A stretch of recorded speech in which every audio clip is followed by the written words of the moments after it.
உங்களுக்கு தெரியுமா, என் உணவு நான் சொல்லும் விலையில். மை ஃபுட் மை பிரைஸ்ல ஃபுட் ப்ரீ புக் செஞ்சா ரொம்ப கம்மியான விலையில உங்களுக்கு ஃபுட் கிடைக்கும். My food my price. அப்ப இன்னைக்கே டவுன்லோட் செய்யுங்க. நம்ம ஊர் செய்திகளை காண தொடர்ந்து சபா நியூஸ் தமிழுடன் இணைந்திருங்கள். நீங்கள் பார்த்து கொண்டிருப்பது சபா நியூஸ் தமிழ்.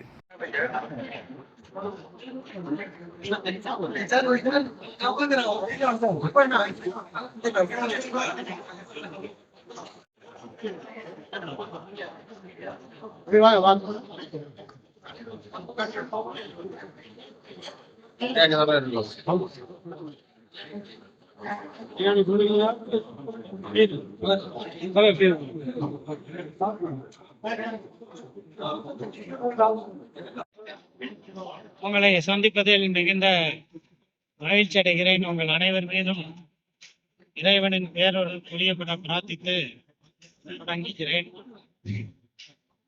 வருகின்ற டிசம்பர் 6ஆம் தேதி தமிழ்நாடு முஸ்லிம் முன்னேற்ற கழகத்தின் சார்பாக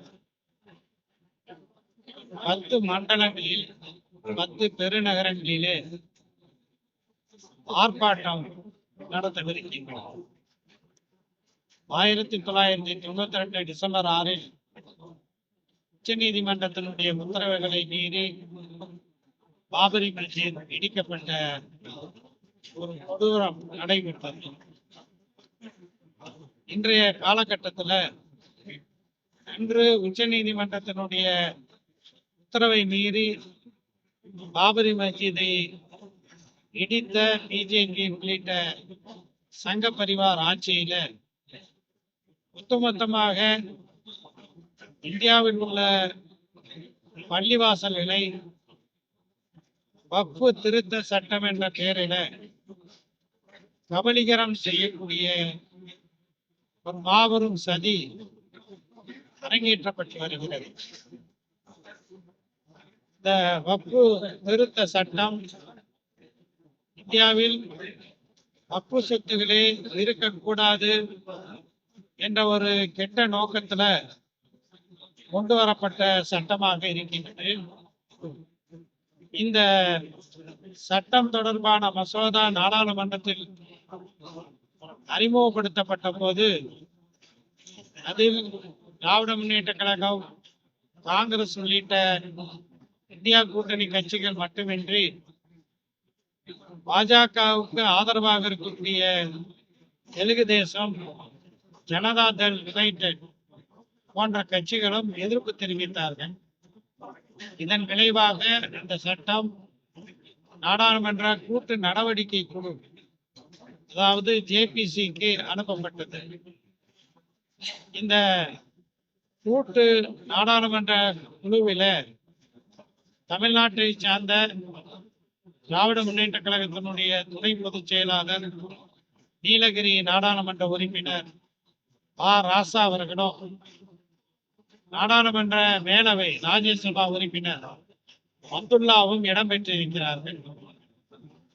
சமீபத்தில் ராசா அவர்கள் அளித்த பேட்டியில இந்த கூட்டு நாடாளுமன்ற குழு நேர்மையாக நடக்கவில்லை, பாரபட்சமாக நடந்து கொள்கிறது என்று பகிரங்கமாகவே குற்றம் சாட்டியிருக்கிறார். இந்த கூட்டு நாடாளுமன்ற நடவடிக்கை குழு கூடக்கூடிய நாட்கள், பயணிக்க வேண்டிய மாநிலங்கள், அழைக்கப்பட வேண்டிய சாட்சிகள், இவர்களை பற்றி எந்த கலந்தாலோசனையும் செய்யாமல் ஒருதலை பட்சமாக இந்த கூட்டு நாடாளுமன்ற குழுவினுடைய தலைவர் பாஜகவினுடைய எம்பி ஜெகதாம்பிகா பால் நடந்து கொள்கிறார் என்று வெளிப்படையாகவே ராசா அவர்கள் குற்றம் சாட்டியிருக்கிறார். கூட்டு நாடாளுமன்ற குழுவினுடைய நடவடிக்கைகளிலிருந்து 2 முறை வெளிநடப்பு செய்திருக்கிறார்கள்.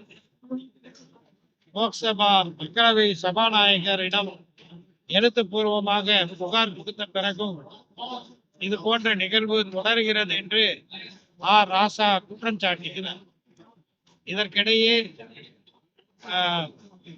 மத்திய இணை அமைச்சர் சுரேஷ் கோபி வயநாடு நாடாளுமன்ற இடைத்தேர்தல் பிரச்சாரத்தில் பேசும்போது வக்ஃபு திருத்த சட்டத்தை கண்டிப்பாக நிறைவேற்றியே தீர்வோம் என்று தேர்தல் பரப்புரையிலே பேசியிருக்கிறார்.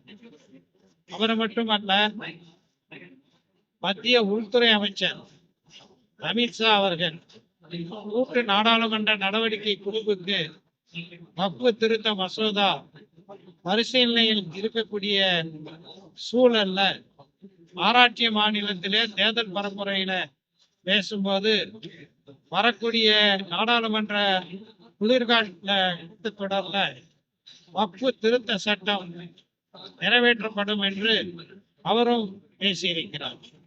ஆக வக்ஃபு சொத்துக்களை அபகரிக்கக்கூடிய நோக்கத்துல 115 திருத்தங்களுடன் வந்திருக்கக்கூடிய இந்த வக்ஃபு திருத்த சட்டத்தை உண்மையிலேயே நாங்கள் என்ன பார்க்கிறோம் என்றால், it is not Waqf amendment act, but it is Waqf abolition act. அதாவது வக்ஃபு சொத்துக்களை ஒழிக்கக்கூடிய ஒரு சட்டமாக அதை நிறைவேற்றுவதற்கு பாஜக முனைகிறது. மதசார்பற்ற கட்சிகள், இந்தியா கூட்டணி கட்சிகள் அதை எதிர்க்கின்றன. இந்த வக்ஃபு சொத்துக்களை அபகரிப்பதற்கு பாஜக எடுக்கக்கூடிய முயற்சிகளை கண்டித்துதான் டிசம்பர் 6 இருக்கக்கூடிய பள்ளிவாசல்கள், இருக்கக்கூடிய வக்ஃபு சொத்துக்களை பாதுகாக்க வேண்டும் என்ற நோக்கத்துல சென்னையில, வேலூர்ல, திருப்பூர்ல, அதே போல திண்டுக்கல்ல, தென்காசியில, திருவாரூர்ல, கடலூர்ல, சேலத்துல, திருச்சியில தமிழ்நாடு முஸ்லிம் முன்னேற்ற கழகத்தின் சார்பாக இந்த 10 பெருநகரங்களிலே இந்த ஆர்ப்பாட்டம் நடைபெறுகிறது. வக்ஃபு திருத்த சட்டத்தை எதிர்த்தும், அதே போல புல்டோசரை பயன்படுத்தி பாஜக ஆளக்கூடிய மாநிலங்களில பள்ளிவாசல்கள், முஸ்லிம்களுடைய வீடுகள் இடிக்கப்படுவதை கண்டித்தும் இந்த ஆர்ப்பாட்டம் நடைபெறுகிறது. இந்த ஆர்ப்பாட்டத்துல தமிழ்நாடு முஸ்லிம் முன்னேற்ற கழகத்தை சார்ந்த மக்கள் மட்டுமல்லாமல் ஜமாத்தார்களும் பெருமளவில் பங்கு கொள்வார்கள். அவர்கள் மட்டுமல்லாமல் மதசார்பற்ற எங்கள் தோழமை கட்சிகள் மற்றும் அமைப்புகளின் தலைவர்களும் இந்த ஆர்ப்பாட்டத்துல பங்கு கொண்டிருக்கிறார். வக்ஃபு திருத்த சட்டம் நான் சொன்னது போல இதுவரைக்கும் நாடாளுமன்ற வரலாற்றில் 115 திருத்தங்களை கொண்டு வந்த எந்த திருத்த சட்டமும் கொண்டு வரப்படவில்லை. சமீபத்தில் குற்றவியல் சட்டம் அது திருத்தப்படவில்லை. அதற்கு பதிலாக புதிதாக ஒரு சட்டத்தையே கொண்டு வந்தாங்க. இத்தனைக்கும் அதுல ஐபிசியிலிருந்து செய்யப்பட்டிருக்கக்கூடிய திருத்தங்கள் சிலவைதான். ஆனால் இந்த வக்ஃபு திருத்த சட்டங்கள்ல மட்டும் 115 திருத்தங்கள் கொண்டு வந்தது வக்ஃபு சொத்துக்களை அபகரிப்பதற்காக செய்யப்பட்டிருக்கக்கூடிய மிகப்பெரிய சதி. இந்த சட்டங்களை அவர்கள் நிறைவேற்றுவார்களேயானால் இடைவிடாமல் தொடர்ந்து தமிழ்நாட்டிலும் சரி, இந்தியா முழுவதும் சரி, மிகப்பெரிய போராட்டங்கள் நடைபெறும். வருகின்ற நவம்பர் 23, 24 இந்த 2 தினங்களில் பெங்களூர்ல அனைத்து இந்தியா முஸ்லீம் தனியார் சட்ட வாரியம், all India Muslim personal law board கூட்டம் நடைபெறவிருக்கின்றது. அப்படியான சூழல்ல என்ன செய்யலாம் என்பதை பற்றி அங்கே விவாதித்து முடிவு செய்வோம். பெரும்பான்மை கிடையாது. மற்ற கட்சிக்கு ஆதரவு தான் ஆட்சி. மற்ற கட்சி குறிப்பாக சந்திரபாபு நாயுடு உரிமை தரேன்னு சொன்னாரு. சந்திரபாபு நாயுடு பீகார் முதல்வருக்கு சந்திக்கிறதுக்கான ஆதரவு வாய்ப்பு. அதாவது சந்திரபாபு நாயுடு அவர்கள், அதே போல நிதிஷ்குமார் மட்டுமில்லாம எல்லா நாடாளுமன்ற எல்லா கட்சிகளுடைய தலைவர்கள், முதலமைச்சர்களை all India Muslim personal law board சார்பில் சந்திச்சுட்டு வர்றோம். தமிழ்நாட்டு முதலமைச்சரையும் சந்திச்சோம். அதே மாதிரி ஆந்திராவுடைய முதலமைச்சர் சந்திரபாபு நாயுடுவை சந்தித்திருக்கிறார்கள். பீகாருடைய முதலமைச்சர் நிதிஷ்குமாரையும் சந்திச்சிருக்கிறார்கள். அனைவரையும் சந்தித்து எங்களுடைய கோரிக்கைகளை வலியுறுத்தி வருகிறோம். ஜெகதாம்பா இந்த சட்ட திருத்தமே எங்களுக்கு தேவையில்லை. இதில் ஒரு திருத்தத்தை கூட நாங்கள் அங்கீகரிக்கவில்லை. 2013 இயற்றப்பட்ட வக்ஃபு திருத்த சட்டம் மிகப்பெரிய ஆய்வுக்கு பிறகு ஒரு ஜாயிண்ட் பார்லிமெண்ட் கமிட்டி, முன்னாள் Rajya Sabha chairman, vice chairman Rahman Khan, Karnataka மாநிலத்தை சேர்ந்தவர், அவர் தலைமையில அந்த ஜேபிசி கொடுத்த அந்த பரிந்துரையின் அடிப்படையில அந்த திருத்தங்கள் செய்யப்பட்டது. அதுவே போதுமானது. ஒட்டுமொத்தமாக இந்த திருத்தத்தை நிராகரிக்கிறோம் என்று எழுத்துப்பூர்வமாகவே நம்முடைய அந்த ஜாயிண்ட் பார்லிமெண்ட் கமிட்டிக்கு, ஜேபிசிக்கு நாங்கள் நேரில் மனு அளித்து வாதமும் செய்திருக்கிறோம். இந்த திருத்தங்கள் இந்த சட்ட திருத்தம் கொண்டு வரதுக்கு என்ன முக்கிய காரணம் மத்திய அரசு சொல்றாங்க?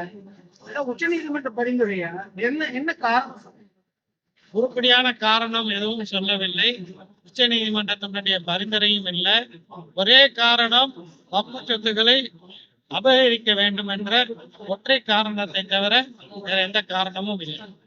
உச்ச நீதிமன்றத்தை அணுக வாய்ப்பு இல்லை, தடை கிடைக்கும்.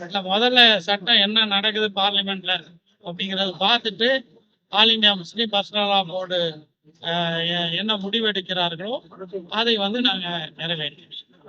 தமிழ்நாடு முழுக்க திரைப்படங்கள்ல இருந்து தமிழ்நாட்டுல திமுக கட்சிகள் அதிருப்தியில இருக்காங்க. யாரிடம் கூட்டணி அப்படிங்கிறது மாறும், அதிமுக வெறும் கூட்டணி அமைப்போம் எடப்பாடி பழனிசாமி திராவிட முன்னேற்ற கழகத்தின் தலைமையிலான கூட்டணி தமிழ்நாட்டில் வலுவாக இருக்கிறது. தொடர்ச்சியாக நாங்கள் 2013 திராவிட முன்னேற்ற கழகத்தின் கூட்டணியிலேயே நாங்கள் மட்டுமல்ல பல்வேறு கட்சிகள் தொடர்ச்சியாக பயணித்து வருகிறோம். 2019 நாடாளுமன்ற தேர்தலையும் திமுக கூட்டணி வெற்றி பெற்றது. அதே போல 2021 சட்டமன்ற தேர்தலையும் திமுக கூட்டணி வெற்றி பெற்றது. 2024 நாடாளுமன்ற தேர்தலையும் திமுக கூட்டணி வெற்றி பெறும். சிந்தாமல் சிதறாமல் வலுவாக திமுக கூட்டணி இயங்கி வருகிறது. இந்த கூட்டணியை சிதறடிக்கலாம் என்ற எதிர்கட்சி தலைவர் திரு எடப்பாடி பழனிசாமி அவர்களுடைய கனவு வலிக்காது. ஒற்றுமையாக தேர்தலை 2026 சந்திப்போம், வெற்றி பெறும். எடப்பாடியார் ஒத்த கட்சி கூட்டணி ஒரு இண்டிகேஷன் பிஜேபியோட ஒரு மாதிரியா இருக்குது. ஆனா ஜெயக்குமார் அதை மறுத்துட்டார். நீங்க எப்படி கருதுறீங்க? அவர் உள்ளத்தில் இருப்பதை நம்ம அறிய முடியாது. ஆனா அவருடைய கூட்டணியில வலுவான கட்சிகள் இல்லை என்பதை அவருடைய பேட்டி வெளிக்காட்டியது. வாய்ப்பு இருக்குமா? அது அந்த நேரத்துலதான் முடிவு செய்யும். அமரமரம் திரைப்படத்தை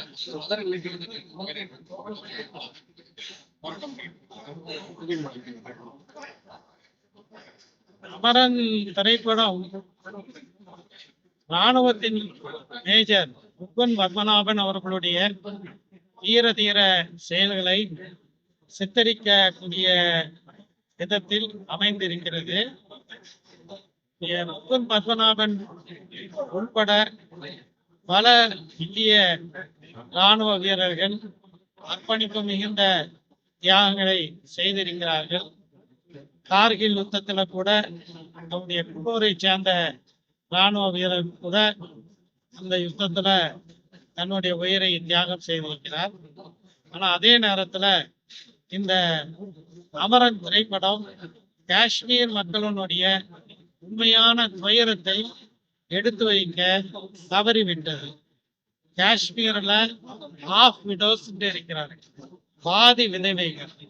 அதாவது பாதுகாப்பு படையினரால் விசாரணைக்கென்று அழைத்து செல்லப்பட்ட தங்களுடைய கணவன்மார் எங்கே இருக்கிறார், என்ன செய்கிறார் என்று எதுவுமே தெரியாத வகையில வாழக்கூடியவர்கள் தான் ஆஃப் விடோஸ்.